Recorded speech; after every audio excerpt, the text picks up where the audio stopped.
All right, it's getting to be that time of the year. Spring, I know the weather might not feel like it now, but spring is right around the corner. We got daylight savings time at the end of the week. You're going to want to get outside, start doing some yard work, perhaps some gutter cleaning, window cleaning, whatever the case may be. We got Paul Meggy here with Fish Window Cleaning in Fraser to help us talk about ladder safety.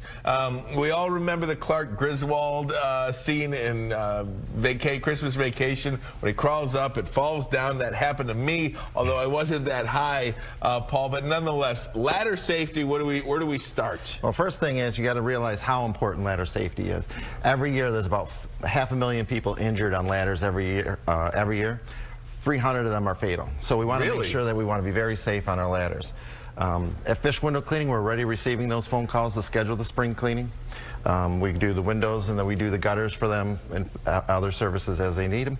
But there's a lot of people that are out there, they want to do it themselves. They want to clean themselves. So that's why ladder safety is so important, to show them how to use a ladder properly. What would be the first thing you would tell somebody? Sure. So the first thing I would tell somebody is inspect your ladder. People don't use their ladders very frequently. They can rust. They can get bent in storage as we cram them into spaces and whatnot. So the first thing you want to do is you look at your ladder. You want to look for cracks. You want to look for bent hinges and things like that. If they are damaged, don't use the ladders.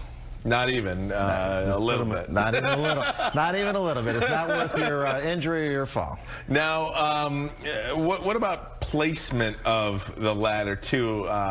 You know, sometimes outside the ground is not even. Sometimes you got it on cement, dirt. You know, all different kinds. The most important thing is you want to have on a stable surface, stable level surface. If you do have ground that's unlevel and you just can't get it, and it's leaning against your house with the extension ladders, they do make ladder levelers that can keep the one leg a little longer than the other and keep it stable. And they also have feet on them. If you ever seen them, they got like ridges on them. Flip them up, and you want to dig them into the ground to really give you that stability that you need. Now, I was going to climb up this ladder, but you're telling me my shoes are not appropriate shoes. So the types of shoes that you wear are also very important. Yeah, so you want to wear a hard sole shoe. You want to wear an anti-slip shoe. So as you're climbing up the ladder, you're not sliding off it, obviously. And if you're going to be on a ladder for a long time, that hard sole is going to distribute your weight a little more evenly and keep your foot a little more comfortable on the ladder. What about leaning on the ladder? You know, some people get up, they get up, oh, I think I'm going to go. This is as high as I'm going to, well, maybe I should come like this to get a shot. But you know, you're on and you're cleaning this window over here, or you're doing something over here, leaning on the ladder. That's a very bad idea. You want to keep the center of gravity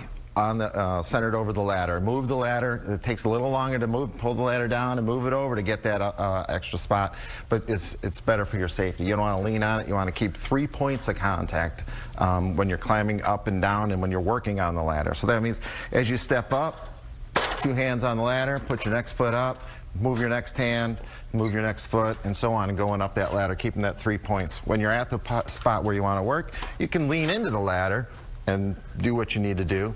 The leaning into the ladder is still safe. So you got your 2 feet, you got your chest leaning into it, you can use your hands. Hey, Paul, what about walking underneath the ladder? That's just bad luck, so don't do that. What kind of products do you have over here, too? You brought some fun. Sure. So at Fish Window Cleaning, we have our fish foam that we use to clean in areas where we don't want a lot of water dripping down and damaging furniture and whatnot.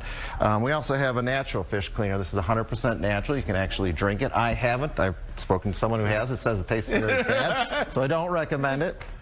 And then for you got a nice koozie so that you can kick a beverage of your choice while we're cleaning your windows. You can put a flask in there, right? We were talking about flasks earlier. You can put your flask in there. Paul Meggy, Fish Window Cleaning in Fraser. Thank you guys so much.